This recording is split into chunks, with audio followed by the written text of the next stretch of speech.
mit Monti, quo Romano dictatore faveas. Bene, manete. Salve, amici.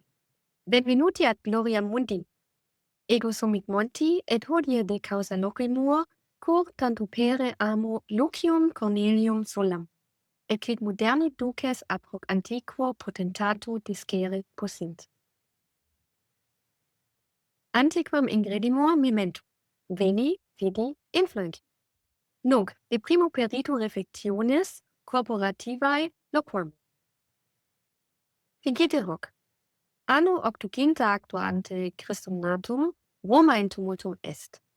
Sistene politicum fractum est. Sonat familiare, intrat sola, via qui non solum de systematic vestus est, sed illud omnino rescripsit. Et ecce, quo eum optimum ducem facit. Nunc, scio quid in animo habetis, manete, quia solae ratio etiam ab felicibus ducibus hodie utitur. Primum, ducamur commodo sola ad summum pervenit. Non inter ultra elitis natus est, familia eius patricia sed pauper erat. Romae hoc est quasi habere titulum illustrem sed nullam pecuniam ad sustentandum. Sed ecce quid volam diversum fecit. Intellexit in politica tempus et fidera plus banere quam ius nativitatis. Incepit bene nubendo nexus aedificando et tunc, ecce clavis, res gessit cum maximo opus erat. Occasium Africa sub Mario venet, ubi ipse regem hostem cepit. Tunc Roma primo eos legendarium motto audivit.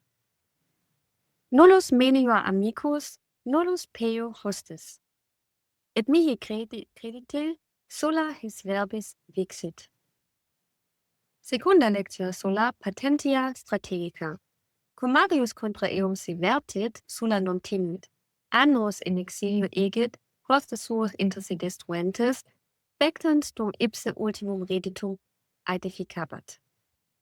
Dum Marius et socii aius inter se pugnabat, sola in oriente erat experientiam aedificans viris colligens perfectam tempestatem prosor redito creans. Moderni duces hoc tempus mercatus vocant, sola it invenit. Et memento eius motto, nullus melior amicus, nullus peo hostis. Amicus eius dimitis facti sunt, hostis eius, bene, tantum dicamus eius dedicisse cum solam non offendere. Tertia sola lectio. Cum ages age decisive. Nulla via media. Cum sola Romam redit, cum hostibus suis non tractavit, totam factionem oppositanem e politica Romana eliminavit in perpetuum. Tabulae proscriptionis. Ut ita dicam indices mortis cum premis propositis, totale, omnino, efficax, inubitando. Sola intellexit mutationem gratidim non valere ubi systema penitus fractum est. Nullus melior amicus, nullus peo hostis. Et hostis eius exacte quid hoc significaret dedicerunt. Sed ecce quod pleriquide sola non vident, non erat tantum vir militaris fortis, erat cogitato systematum. Eius reformationes constitutionales per decenia duraverunt, et ius Romanum formaverunt. Ecce cur solam reverio. Potera dictato in perpetuum manere, quo eo systema correxit et descendit. Quod moderni duces hoc facerant, et hoc omne fecit dum suo motu vivebat, nullus melior amicus, nullus peo hostis. Ergo, quid moderni duces a sola discere possunt. Caturo res. 1. Rete ascenso tuum.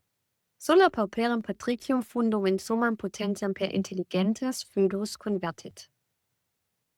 2. Patientia strategica vincit festinationem. Positionem tuam aedificia antequam motum forcis. 3. Cum transformatio necessaria est age tota vi. mediae viae valunt. Catur. Systemata aedifica quel te superant. Hereditas superat gloriam.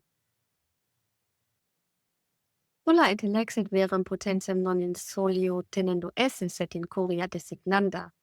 Et omnes secundum sum motu tractavit. Nulus melio amicus, nulus peo hostis. Etico solam amo, amici? Non erat tantum victor, erat aedificator.